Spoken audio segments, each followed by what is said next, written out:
បាទជម្រាបសួរពុកម៉ែបងប្អូនអញ្ចឹងសម្រាប់វីដេអូនេះខ្ញុំនឹងធ្វើការសង្ខេបពីមេរៀន AutoCAD ដែលយើងនឹងធ្វើការសិក្សាថានៅក្នុងហ្នឹងគឺមានចំណុចណាខ្លះដែលយើងនឹងរៀនទាំងអស់គ្នាបាទអញ្ចឹងខ្ញុំនឹងលើកត្រួសខ្លីៗងាយស្រួលយល់ទៅកាន់បងប្អូនទាំងអស់គ្នាបាទអញ្ចឹងនៅក្នុងមេរៀននេះខ្ញុំនឹងធ្វើការបង្ហាញពីរបៀបនៃការប្រើប្រាស់ AutoCAD របៀបនៃការ save កម្មវិធីយើង save project AutoCAD ឬក៏របៀបនៃការប្រើប្រាស់ឬក៏ set ជា template អញ្ចឹងសម្រាប់មេរៀនដំបូងគេដែលយើងនឹងរៀនគឺទី1យើងស្វែងយល់ទៅលើការប្រើប្រាស់ AutoCAD ទូទៅគឺបែបម៉េចហើយ tool សំខាន់នៅក្នុងហ្នឹងចំណុចណាខ្លះដែលយើង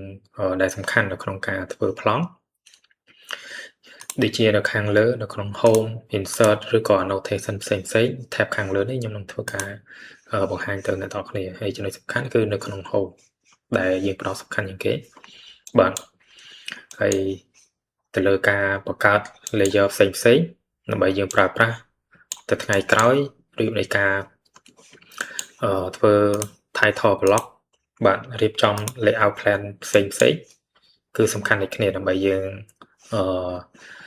ចងជា template មួយដើម្បីយើងប្រើប្រាស់ទៅ project ផ្សេងទៀតអញ្ចឹងយើងអត់ចាំបាច់ទៅបង្កើតទាំងអស់ហ្នឹងឡើងវិញទេយើងគ្រាន់តែបង្កើតតែម្ដងអញ្ចឹងយើងអាចទៅប្រើប្រាស់គ្រប់ការងារយើងក្រោយទៀតបាទអញ្ចឹងសម្រាប់មេរៀនអានេះគឺដំបូងសំខាន់ហើយសម្រាប់មេរៀនយើងមានដូចជា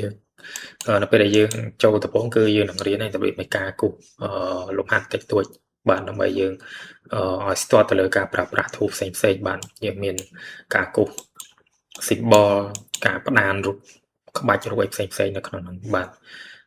តកតងនឹងការធ្វើចដាល detail អីផ្សេងគឺយើងនឹងផ្ដោតនៅក្នុងហ្នឹងដូចគ្នាបាទបន្ទាប់ពីយើងបាន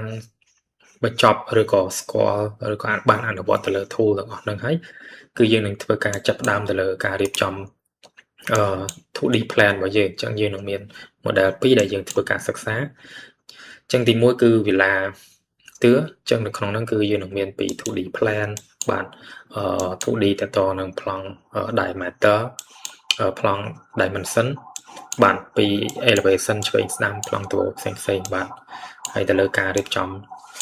print ដូចគ្នាបាទហើយស្រាប់ model ចុងក្រោយគឺយើងនឹងធ្វើការសិក្សាទៅលើ Villa ដូចគ្នាបាទអញ្ចឹងយើងនឹងធ្វើការរៀនពីរបៀបនៃការប្រើប្រាស់ layer ហ្នឹងបែបម៉េចមុននឹងយើងធ្វើប្លង់យើងត្រូវចាប់ដើមពីណាទៅណាចឹងហ្នឹងគឺយើងរៀនតែពី model នេះមកហើយឥឡូវយើងលម្អិតបន្ថែមទៀតនៅក្នុងហ្នឹង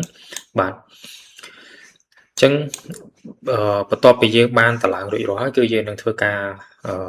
រៀបចំទៅលើ layout ដើម្បី print ប្លង់មួយតោះណានៅក្នុង layout plan យើងមួយ